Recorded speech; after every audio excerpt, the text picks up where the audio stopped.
So hello everyone, today we have with us Dr. Alekia Singapore. She's one of the leading dermatologists and we have ahead of us a very interesting conversation. So let's get started. Welcome to the podcast. Thank you so much. And I think let me take you back to your early days. What really inspired you to get into this field? That's a tricky question actually because my goal in life was not to become a dermatologist for sure. I wanted to become a surgeon. Okay. But because of during the counseling it says fate decides what you want. It's not like what you want. And then there was a time when my senior doctor, like my HOD, is the one who treats a lot of. He's the president of Psoriasis Foundation. Okay. So I saw him treating when I was in medicine, and when I was in medicine, we have these rounds. So I met him once in the dermatology department, where the patient comes in completely red. I used to think skin hai to kya rehta, infections, and who wants to see, who wants to touch. That was like back in 2000s, and cosmetology was not that famous as well. So reluctantly I went into the room, and then there's a patient who comes. They brought her in banana leaves. Okay. She was completely, we thought she's a burnt patient, but it's some skin disease which I didn't Okay. even know existed. And then sir, he didn't even flinch. He's like, ye pemphigoid ho jayega, just give the treatment. And in less than a month for my second rotation, she was healed Wow. normally. I was Okay. like, oh wow, what is this? And that's when my interest towards dermatology started, and tried reading properly then my Right. dermatology subject and understanding what it is, and it kind of pulls you when you just get connected to something that's So how many years have been it as a been? dermat. Yes. 12 years now. 12 years. So how have you seen this entire field evolve over the years? Yeah, that's actually there's so much of transition that happened. Back then it was more of clinical cases. We used to see STDs, leprosy patients, and one or two people maybe in a day used to come for some procedures for for tan removal and all, or your hair growth. But I think the ratio has drastically changed to then and now.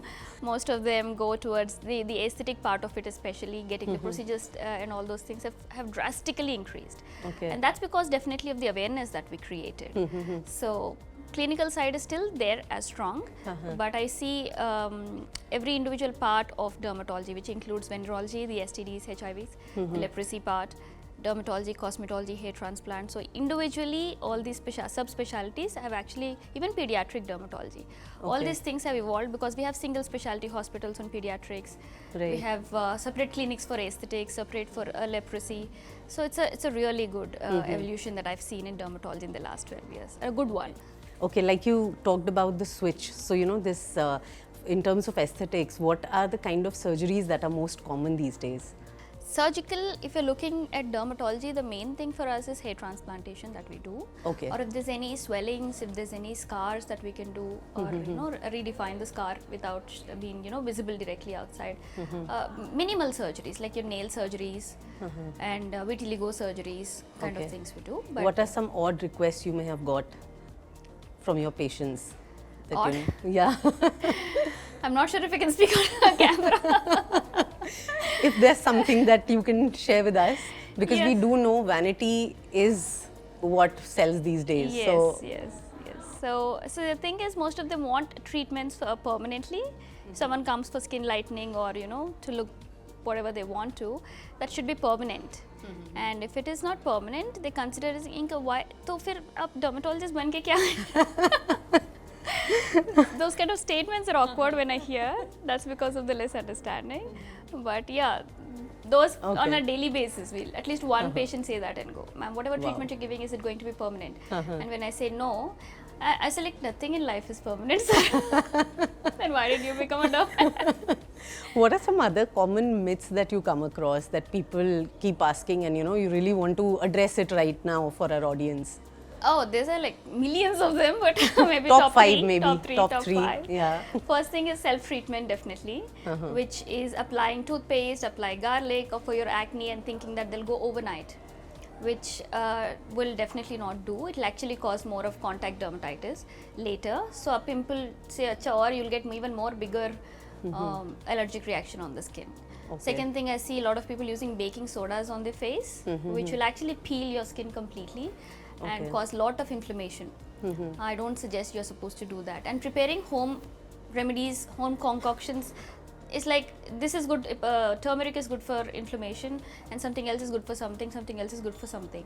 Let's mix all of them. Then it's going to get a magic potion out of it, and then we'll apply. That's not how skin works. There are layers to it. There are different ways we address the skin. Individual conditions, individual diseases have their own way of treating. Yeah. And let's leave the knowledge part to the dermatologist. Let's not all of us think. We all are knowledgeable. We are all wise, but we are specialists for a reason.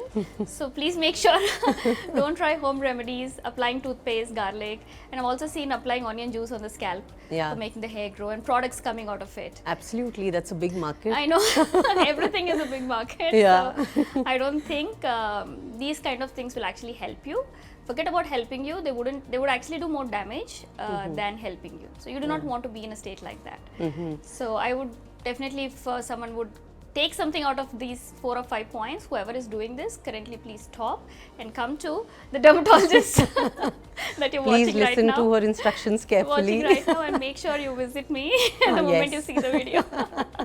So before we end this podcast, I would like to ask, how do you see the entire field of dermatology grow in the coming years and change, evolve? Yeah, I actually see a really good evolution happening from now also, from where it was to now, and from now to wherever it's going to be. One good thing is, in spite of all these reels, myths and all, people are actually getting proper awareness of what are we supposed to do and what are they not supposed to do. So that, I think, itself is the beginning towards a great evolution. And we're also looking at treating patients in more, the higher technology. Like before, we used to do, for example, we used to do PRP, where we used to extract blood and inject into the scalp, the plasma.